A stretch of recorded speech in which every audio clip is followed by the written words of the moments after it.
start cooking like this, the more everything just opens up, and my taste buds have just exploded because now I really taste the food. So I would like to share my experience and how my tastes have really come alive because of eating this way. And you can have a cream-based soup without using dairy at all. My dad was on the board of directors for the Mid-American Dairymen Association in the Midwest. Big top dude in dairy, so I can say this. And I never liked dairy. I always felt sick with it. And I always felt like I needed it for my bones. Because all the advertisements on TV were like, oh my God, your bone's going to break if you don't drink milk. But you can have really amazing cream-based soups without dairy at all. And that's what I'm going to show you today. So let's hear any other myths that you have heard or are thinking yourself like vegetarians do this or do that, or there's so much stigma associated with that name. We're going to talk about soups, but in general, what are some myths? Not enough protein. You don't get enough protein. We hear it all the time, and you're not alone. Everybody hears that. But we've been led to believe that protein only comes from meat. But I'm here to tell you that protein is an amino acid, and some of the biggest, strongest animals, the rhinoceros, the hippopotamus, the elephant, they are vegetarian. And where do they get their protein? From greens. There is so much protein in all of this stuff. And again, you know, we're going to use lentils today. And lentils, to me, has about the same amount of protein as meat. But with lentils, it's more alkaline. Meat is acid. This has fiber. Meat has no fiber. And let's see, there's one other. Oh yeah, this is much lower fat, so you don't get the artery clogging fat. So the more you can use lentils and high protein things like this, it's healthier for your body and healthier for the planet too.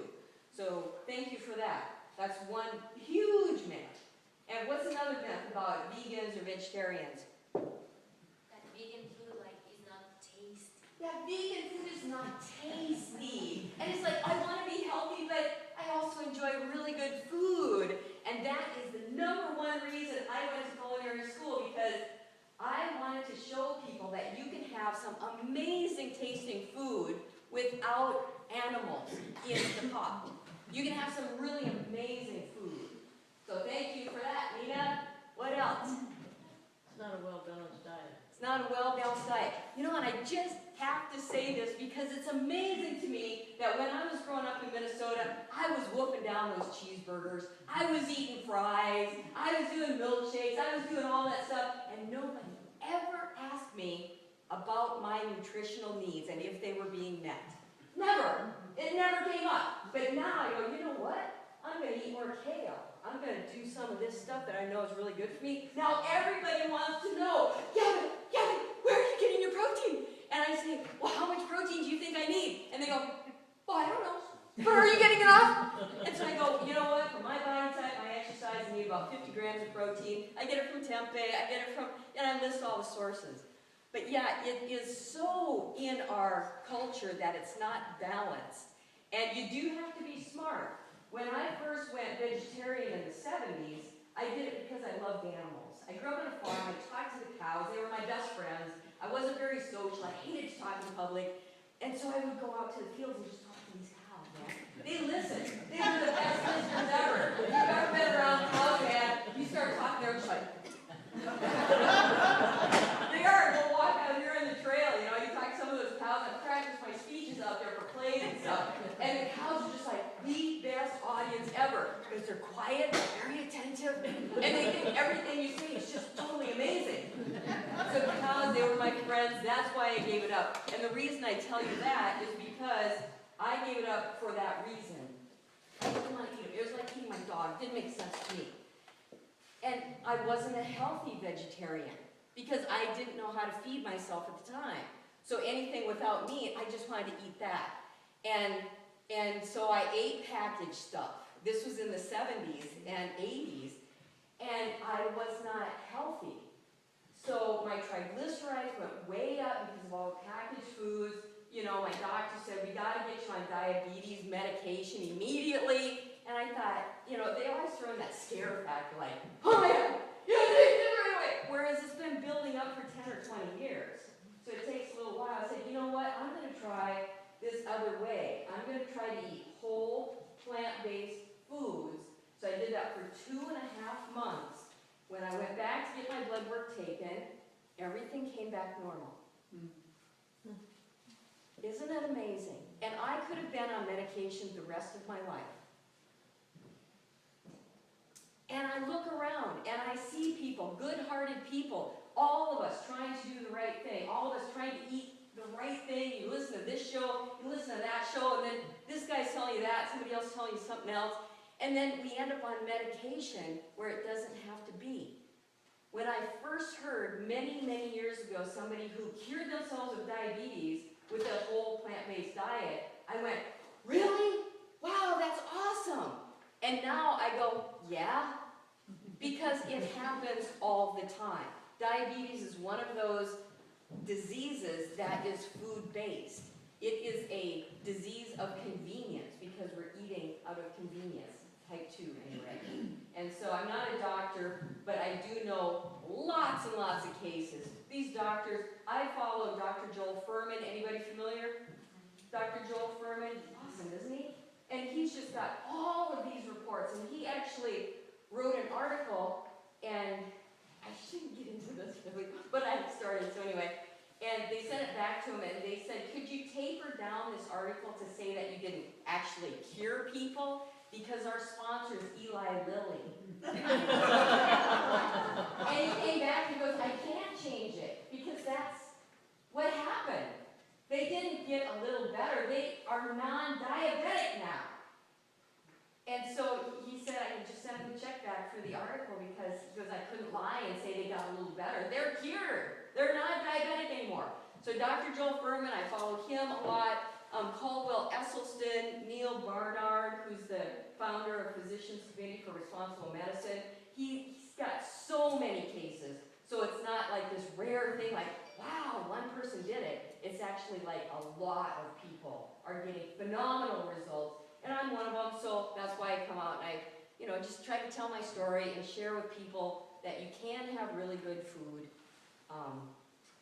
by going whole plant-based diet. If you add some in your diet, great. If you add a lot, that's even better. So any other myths about vegetarianism, veganism? There's one about you're not getting all of the B vitamins. Oh, you're not getting all the B vitamins. And there's one B6 or B12 that only Yeah. comes in meat. Well, that's true. B12 is one that people talk about a lot, and you do want to supplement your diet. But according to he's not a doctor, he's a scientist, T. Colin Campbell, who wrote the China study, he said that if you've been eating meat, it's one of those things that your body actually stores. So if you've been eating meat, you actually have 3 years of reserves in your body before you really have to think about it. So you don't have to freak out right away. Like, oh my God, I missed one meal. But after 3 years, you do want to supplement. And it isn't just vegans that they're finding. It's like most people in America are low in this vitamin. So it's a good one to supplement. It's a good thing to supplement with vitamin D. It's actually a hormone. It's not a vitamin, but D and DHA as well. So these things, we are so blessed to have MASHes here because they know how to treat the soil. And so our soil it's just a better soil. But most people, the foods they're eating is so deplete of vitamins and minerals. And so they're starving all the time. They're not getting the nutrients. So it's a good thing to supplement. Okay. So How much to eat? yeah, it's like, what do you eat? And when you think of it, when you're eating a meat-based diet, you have cows, you have pigs, you have chickens. So to me, now, at the time, I totally was wondering the same thing. Now that seems limiting. Because I've been trying so many different vegetables and so many different ancient grains and so many different bean varieties that I never knew existed, that to me, I'm thinking, so many recipes, so little time. Really. Damn. It's like, you see the same things, like, if you go to vegweb.com, there are 13,000 recipes right there. So if you feel like cauliflower, if that's in season, vegweb.com, go there and just type in cauliflower, it